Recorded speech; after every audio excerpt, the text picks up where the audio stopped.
ঘুণে ধরেছে সমাজ। তা না হলে যেই ছবিগুলো আমরা দেখতে পেয়েছি, যেভাবে পিছনে হাত বেঁধে নৃশংসভাবে হত্যা করা হয়েছে, এদেরকে মানুষ হিসেবে মানুষ বলবো আমি কোন যুক্তিতে? এদেরকে তো আমরা মানুষ বলতে পারি না, এদেরকে বলবো খুনি, রক্ত পিপাসু। এবং ভারতে যারা মুসলমানদেরকে নির্মম ভাবে পিটিয়ে পিটিয়ে হত্যা করে, তাদেরই উত্তরসূরি, তাদের যোগ্য উত্তরসূরি, এবং তারই প্র্যাকটিসটা মনে হয় তারা এই জায়গা থেকে শুরু করেছে। মিডিয়ার দ্বিমুখী আচরণ দেখেন, আমি আপনাকে একটু কোট করি। বিবিসি কি নিউজ করেছে? ফরিদপুরে মন্দিরে আগুনের পরে 2 জন হত্যা। তার মানে তারা আগুন দিতে এসছে, এরপর তারা হত্যা করেছে। দেখছেন কিভাবে তারা কিভাবে মিডিয়া দ্বিমুখী আচরণ করলো। এরপরে প্রথম আলো কি বলেছে? মধুখালীতে মন্দিরে প্রতিমায় আগুন, সন্দেহে পিটুনিতে 2 জনের মৃত্যু। এমন ভাবে হেডলাইন সাজানো হয়েছে, মনে হচ্ছে যে এই 2 জন ব্যক্তি মন্দিরে আগুন দিতে গিয়ে তারা সেখানে নিহত হয়েছে। আলহামদুলিল্লাহ, আলহামদুলিল্লাহ ওয়াহদা ওয়াসসালাতু ওয়াসসালামু আলা মান লা নাবিয়্যা বা'দা, আম্মা বা'দ। অত্যন্ত দুঃখজনক। আসলে আজকে মনে হচ্ছে যে বাংলাদেশে আমরা ভাড়াটিয়া হয়ে গিয়েছি, যেটার পারিপার্শ্বিকতা দেখে সেটাই মনে হচ্ছে। আমি সর্বপ্রথম এই শহীদ 2 সন্তানের জননী যিনি আসছেন তার কথা কিছুটা শুনেছি, পুরোপুরি শুনতে পারিনি। আমি সমবেদনা জ্ঞাপন করছি, এবং আল্লাহ রাব্বুল আলামিন যেন তাদেরকে জান্নাতের উচ্চ মাকাম দান করেন, এই জন্য আল্লাহর কাছে দোয়া করছি। তাদের শোক সন্তপ্ত পরিবার বর্গের প্রতি আমার সমবেদনা জ্ঞাপন করছি। আমি প্রথমে আমার পূর্বে যে ভাই আলোচনা করেছেন তার কথার সূত্র ধরে আমি আলোচনা শুরু করতে চাই। আমাদের যখনই কোনো মন্দিরে হামলা হয়, মন্দিরে কোনো অঘটনা ঘটে, অপ্রীতিকর কোনো ঘটনা ঘটে, ঢালাও ভাবে তারা মুসলমানদেরকে দায়ী করে। আমি এখানে আপনাদেরকে দীর্ঘ আলোচনার হয়তো সুযোগ পাবো না। আমি আপনাকে একটা রিপোর্ট শোনাই। দৈনিক নয়ান্নের দিগন্ত, 20 এপ্রিল 2024, ফরিদপুরে 3 মন্দিরে ভাঙচুর ঘটনায় হিন্দু যুবক গ্রেপ্তার। তার মানে কি? হিন্দু যুবক তারা নিজেরা প্রতিমা ভেঙে সেই দায় চাপাচ্ছে তারা মুসলমানের উপরে। এরকম ঘটনা বাংলাদেশে অহরহ আছে, এরকম ভুরি ভুরি এক্সাম্পল দেওয়া যাবে। অথচ এখানে আমরা পূর্ববর্তী যারা ওইখানে সংশ্লিষ্ট ছিলেন, যারা কাজ করেছেন, সেই কন্ট্রাক্টর, তাদের বক্তব্য আমরা কিছু কিছু শুনেছি। আমি যেটা বুঝলাম যে সেদিন বাতাস হচ্ছিল, প্রদীপ, যিনি সন্ধ্যা প্রদীপ জ্বালিয়েছেন, সেই বাতাসে আগুন লাগতে পারে তিনি ধারণা পোষণ করেছেন। তো এখানে কোন আইন, আজকে বাংলাদেশের প্রশাসন বা আইন বলেন কোন জায়গায় গিয়েছে? আমরা ভাবতে পারি একটা স্বাধীন দেশের মানুষ আমরা আমরা হিন্দু মুসলমান বাদই দিলাম, যে সন্দেহ প্রবণ হয়ে মানুষকে এতটা নির্মম ভাবে হত্যা করতে পারে, এটা এটা কোনো মানুষের মধ্যে হতে পারে? ধর্মীয় পরিচয় রেখেই দিলাম না, কিন্তু আসলে এদেরকে আমরা মানুষ বলবো কিভাবে? আমি তো মনে করি যে যারা অখণ্ড ভারত, বাংলাদেশকে ভারতের অংশ বানাতে চায় এবং অখণ্ড ভারতের যারা দাবিদার, আমার মনে হয় তদন্তে তাদেরকেও আনা দরকার। কেননা আমরা দেখতে পেয়েছি, সেই ভারতের পুনরাবৃত্তি দেখতে পেয়েছি। ভারতে যেভাবে নির্মম ভাবে মুসলমানদেরকে হত্যা করা হয়, পিটিয়ে পিটিয়ে হত্যা করা হয় জয় শ্রীরাম স্লোগান না দেওয়ার কারণে, আমরা দেখতে পেয়েছি সেই হুবহু তারই প্র্যাকটিস চলছে, তারই বহিঃপ্রকাশ চলছে। এবং বিভিন্ন ফেসবুক স্ট্যাটাস যেগুলোর কথা আলোচনা এসছে পূর্বে, আমি তার পুনরাবৃত্তি করছি না, সেগুলো যদি দেখা যায় তাহলে একই ধরনের যোগসূত্র আমরা এই জায়গায় খুঁজে পাই। আমাদের গোবিন্দ প্রামাণিক দাদা তিনি বলে গেলেন যে ফেসবুকের যেই ঘটনা ঘটে, অপ্রীতিকর ঘটনা ঘটে, তখনই বলা হয় যে এটা ফেসবুক হ্যাক হয়েছে। নতুন একটা ডায়লগ শুরু হয়েছে, নতুন একটা কমন ডায়লগ শুরু হয়েছে। আবার তিনি কোনো একটা যুক্তিও দিলেন যে তিনি নিজেই গিয়ে হাজির হয়ে বলেছেন যে আমার ফেসবুক হ্যাক হয়েছে। আরে আপনি তো ফেসবুক হ্যাক হয়েছে তখন বলেছেন, আপনি তো আগে বলেন নাই। শুরুতে দেখো আপনি বলেন, যখন এটা ঢালাওভাবে প্রচার হয়েছে, মানুষের মুখে মুখে যখন আলোচনা সমালোচনা শুরু হয়েছে, তখন আপনি গিয়েছেন। আর পুলিশ আপনাকে গ্রেফতার করেছে আপনার সেফটির জন্য, আপনার নিরাপত্তা দেওয়ার জন্য। সুতরাং আমি মনে করি যে ধরনের একটা ন্যাকামো, যখন কোন ধরনের একটা নৃশংস ঘটনা ঘটে আর তার পিছনে এই ধরনের ঘোড়া যুক্তি দাঁড় করানো, একজনে রামুর ঘটনা নিয়ে টেনে নিয়ে এসেছেন। আমি রামুর ঘটনা একটু পুনরাবৃত্তি করি এখানে। দৈনিক প্রথম আলো, 29 সেপ্টেম্বর 2021, শিরোনাম, বৌদ্ধবিহারে হামলাকারীদের ক্ষমা করে দিয়েছে, বিচারও চাই না। লম্বা আর্টিকেল লেখা হয়েছে সেখানে, কত কারা হামলা করেছে সব তারা সেই জায়গায় সব রিপোর্ট দিয়েছে এবং কারা তাদেরকে সেভ করেছে।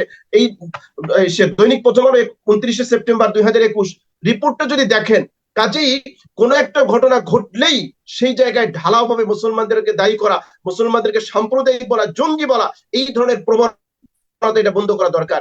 আমি এখানে দ্বিতীয় যে পয়েন্টটা আমি এখানে আলোচনা করতে চাই, সেটা হচ্ছে সমাজের পচন ধরেছে। আমরা দেখেছি আবহমান কাল থেকে এদেশে হিন্দু মুসলমান তারা পাশাপাশি বসবাস করেছে, তাদের মধ্যে যে সম্প্রীতি, তাদের মধ্যে যে ভ্রাতৃত্ববোধ। কিন্তু আমার মনে হচ্ছে যে না, সমাজ এখন পচন ধরেছে, ঘুণে ধরেছে সমাজ। তা না হলে যেই ছবিগুলো আমরা দেখতে পেয়েছি, যেভাবে পিছনে হাত বেঁধে নৃশংসভাবে হত্যা করা হয়েছে, এদেরকে মানুষ হিসেবে মানুষ বলবো আমি কোন যুক্তিতে? এদেরকে তো আমরা মানুষ বলতে পারি না, এদেরকে বলবো খুনি, রক্ত পিপাসু। এবং ভারতে যারা মুসলমানদেরকে নির্মম ভাবে পিটিয়ে পিটিয়ে হত্যা করে, তাদেরই উত্তরসূরি, তাদের যোগ্য উত্তরসূরি, এবং তারই প্র্যাকটিসটা মনে হয় তারা এই জায়গা থেকে শুরু করেছে। প্রশাসনের নির্লিপ্ততার কথা উঠে এসেছে। ভাবতে অবাক লাগে, এদেশের স্বাধীন একটা দেশ, যেখানে 7 ঘন্টা পর্যন্ত নির্যাতন হয়, নির্মম ভাবে হত্যা করা হয়। প্রশাসন, আশেপাশে কি ফরিদপুর থেকে এখানে আসতে 7 ঘন্টা লাগে? থানা থেকে আসতে 7 ঘন্টা লাগে? 7 ঘন্টা পরে সেখানে পরিবেশ, সেখানে পরিস্থিতি নিয়ন্ত্রণে আনা হয়। আমার মনে হয় যদি এটা উল্টা হতো, যদি কোনো হিন্দুর গায়ে নখের আঁচড় না লাগতো, তাহলে দেখতেন এতক্ষণ পর্যন্ত পুরো এলাকা চষে ফেলা হতো এবং মনে হতো যে কোনো কুরুক্ষেত্র, কোনো যুদ্ধক্ষেত্র শুরু হয়েছে। কিন্তু হয়েছে বিপরীত, যে এখানে মুসলমান হত্যা হয়েছে, এখানে মুসলমানকে অত্যাচার করা হয়েছে, নির্যাতন করা হয়েছে। সেজন্য আমরা দেখেছি প্রশাসনের নির্লিপ্ততা। আমরা এখানে দেখেছি, এক ভাই বলেছেন, যিনি নির্মম নির্যাতনের শিকার হয়েছে, তিনি বলেছেন যে আমাদের লাশ পুড়িয়ে ফেলার মতো দুরভিসন্ধি তারা সেই জায়গায় করেছে। স্কুল ঘরের মধ্যে যেই জায়গায় বসে তিনি বলেছেন যে তারা আলোচনা করছে, কথা বলছে যে আমাদের লাশগুলো পুড়িয়ে ফেলবে এবং কি সমস্ত আলামত তারা বুঝে ফেলবে। তাহলে এটা বুঝে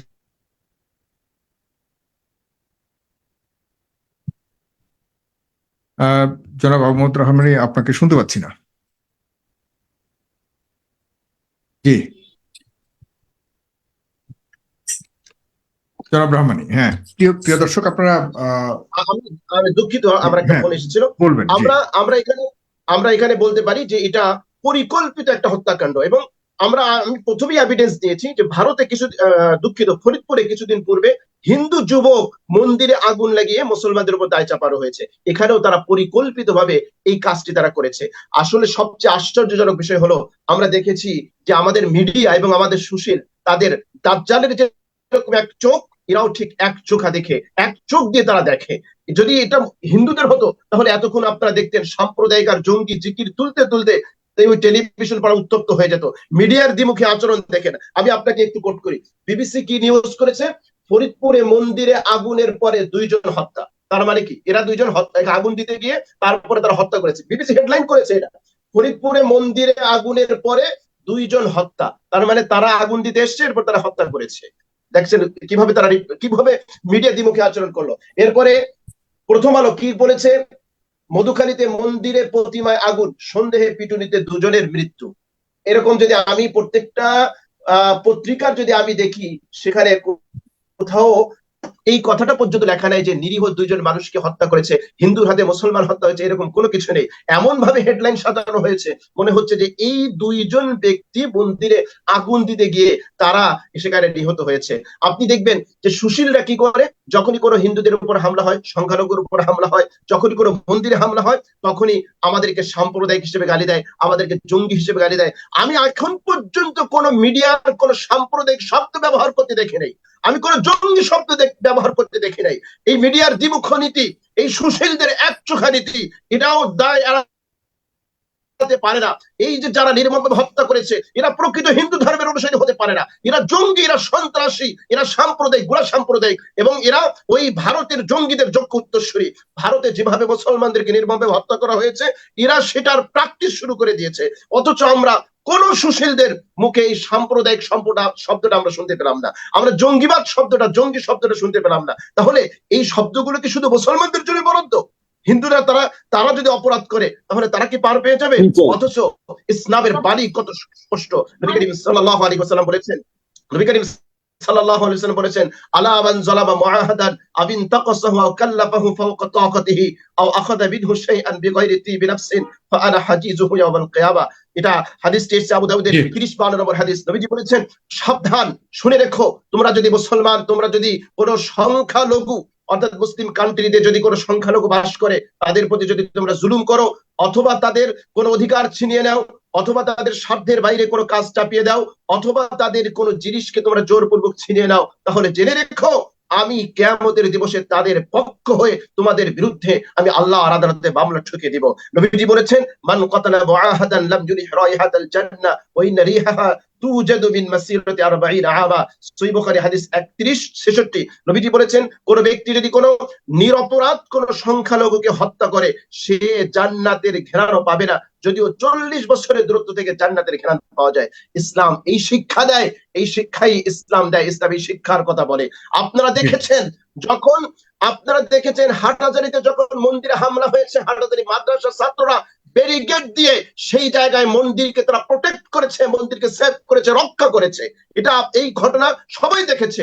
অথচ যখনই কোনো ঘটনা ঘটে, ঢালাও ভাবে মুসলমানদেরকে দায়ী করা, বিশেষ করে আলেম সমাজকে দায়ী করা, আমি মনে করি এই ধরনের সুশীলদের একচোখা নীতি এবং তাদের দাজ্জালীয় নীতি, এগুলো বন্ধ করা দরকার। আমরা চাই যারা এই অপরাধের সাথে জড়িত আছে তাদেরকে অবিলম্বে গ্রেফতার করে সর্বোচ্চ শাস্তি প্রদান করা হোক, যাতে করে ভবিষ্যতে এরকম কোন এরকম ধৃষ্টতা দেখানোর মতো দুঃসাহস কেউ না দেখায়। এবং আমি মনে করি যে যার পরিবার, যে মহিলা তার কলিজার দুই সন্তানকে হারিয়েছে, তাদেরকে অবশ্যই সরকারের পক্ষ থেকে এবং বিভিন্ন সংগঠনের পক্ষ থেকে তাদেরকে তার যে অপূরণীয় ক্ষতি হয়েছে সেই ক্ষতি তো পোষানো যাবে না, তাকে আর্থিকভাবে তাকে সহযোগিতা করা। আর সবচেয়ে বড় যেটা দাবি জানিয়েছেন, ন্যায় বিচার তিনি চান, এবং যে নির্মমভাবে তাকে হত্যা করা হয়েছে, আমরা জোর দাবি জানাচ্ছি এই ঘটনার পুনরাবৃত্তি আমরা বাংলার মাটিতে দেখতে চাই না। আমরা আবহমান কাল থেকে চলে আসা সম্প্রীতির সেই বন্ধন, সেটা আমরা দেখতে চাই। যারা ওই চট্টগ্রামের মাটিতে বসে যারা হরে কৃষ্ণ হরে রামের স্লোগান দিয়ে যারা উস্কানি দেয়, যারা বিভিন্ন সময় অস্ত্র দিয়ে মিছিল করে, তাদের সাথে যে যোগ সূত্র রয়েছে খুঁজে বের করা দরকার, শিকড়ে হাত দেওয়া দরকার। সর্বোপরি আমি বলবো যে যারা এই ধরনের ঘটনার সাথে জড়িত হয়েছে, অবিলম্বে তাদেরকে গ্রেফতার করা হোক, নতুবা এর যতক্ষণ রিয়াকশন যদি শুরু হয়ে যায়, সেই ক্ষেত্রে দেখবেন আবার উল্টা এদের উপরে অ্যাকশন শুরু হবে। এরকম বহু দৃষ্টান্ত আছে।